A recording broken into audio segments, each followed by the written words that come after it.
নমস্কার বন্ধুরা, hour Holmes কিচেনে তোমাদের সবাইকে স্বাগত। আজ আবারও একটি নতুন রেসিপি নিয়ে চলে এসেছি তোমাদের সামনে। আজ আমি তোমাদের সাথে শেয়ার করব দারুণ স্বাদের একটি টিফিন রেসিপি। বাচ্চারা নিত্য নতুন টিফিন খেতে পছন্দ করে, কিন্তু শাকসবজি খেতে পছন্দ করে না। সেজন্য আজ আমি তোমাদের সাথে শেয়ার করব মেথি শাক দিয়ে দারুণ স্বাদের একটি টিফিন রেসিপি। তাহলে চলো দেখে নেওয়া যাক রেসিপিটি। প্রথমেই নিয়ে নিয়েছি মেথি শাক। শাক খুব ভালোভাবে ধুয়ে কুচি কুচি করে কেটে নিয়েছি।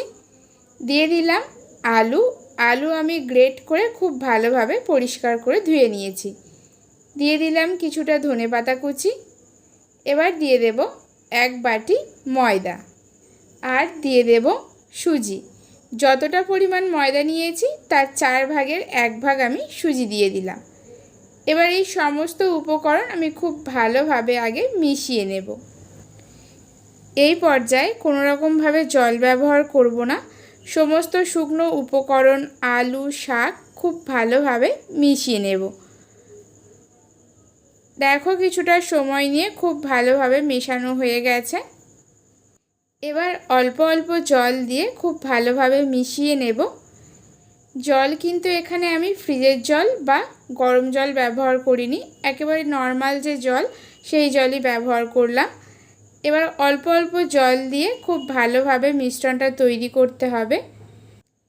একসঙ্গে কিন্তু বেশি জল দিয়ে দেবে না, তাহলে তোমরা ঠিকঠাকভাবে মিশ্রণটা তৈরি করতে পারবে না। অল্প অল্প জল দিয়ে খুব ভালোভাবে আমি এই মিশ্রণটা তৈরি করে নিচ্ছি। জল যদি একটু বেশি দিয়ে ফেলো তাহলে তোমরা একটু ময়দা ব্যবহার করতে পারো। দেখো কিছুটা সময় নিয়ে খুব ভালোভাবে আমি মিশ্রণটা তৈরি করে নিয়েছি, আর ঘনত্বটা তোমরা দেখে বুঝতে পারছো। এবার এর মধ্যে আমি দিয়ে দিচ্ছি কিছুটা পেঁয়াজ কুচি, দিয়ে দেব কিছুটা টমেটো কুচি। টমেটো আমি বীজ ছাড়া ব্যবহার করছি। দিয়ে দেব কাঁচা লঙ্কা কুচি। ঝালটা তোমরা তোমাদের স্বাদ মতো দিয়ে দেবে। দিয়ে দিলাম কিছুটা গ্রেট করা আদা। তোমরা চাইলে এখানে আদা বাটা বা আদা থেঁতো করেও ব্যবহার করতে পারো। কিছুটা সাদা তিল দিয়ে দিলাম। এবার দিয়ে দেব হাফ চামচের থেকে একটু বেশি গোটা জিরে, আর একটু চিনি দিলাম। চিনির পরিমাণটা একটু বেশি ব্যবহার করলাম। সবশেষে দিয়ে দিলাম স্বাদ মতো লবণ। এবার এই সমস্ত উপকরণ আবারও খুব ভালোভাবে মিশিয়ে নেব। বন্ধুরা, আমি এখানে 1 চামচ চিনি ব্যবহার করলাম। তার কারণ হলো মেথি শাক একটু হালকা কষা বা হালকা একটু তিতভাব লাগতে পারে, তার জন্য আমি 1 চামচ চিনি ব্যবহার করলাম। আর তোমাদেরকে আগেই বলেছি, যদি এটা তোমরা পুরোপুরি বাচ্চাদের জন্য বানাও তাহলে লঙ্কাটা অবশ্যই বুঝে ব্যবহার করবে, আর আদার পরিমাণটাও একটু কম করেই ব্যবহার করবে। দেখো খুব ভালোভাবে সমস্ত উপকরণ কিন্তু কিছুটা সময় নিয়ে আমি মিশিয়ে নিয়েছি। এবার এর মধ্যে আবার একটু জল দিয়ে পাতলা একটা ব্যাটার তৈরি করব। এখানেও কিন্তু একেবারে নর্মাল জল ব্যবহার করছি, ফ্রিজের জল বা গরম জল ব্যবহার করলাম না। ব্যাটারটা তৈরি করে আমি 15 থেকে 20 মিনিটের জন্য ঢাকা দিয়ে রেখে দেব।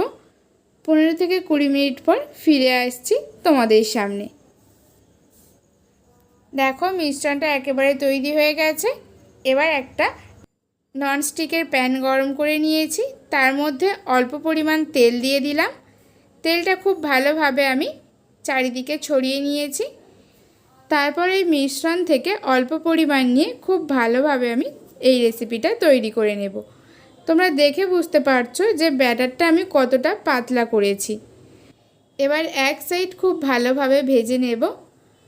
যেসব বাচ্চারা শাকসবজি খেতে পছন্দ করে না তাদেরকে একবার এই রেসিপিটি বানিয়ে দিয়ে দেখো। আশা করি তাদের প্রত্যেকের ভালো লাগবে, আর শাকসবজিও কিন্তু তাদের খাওয়া হয়ে যাবে।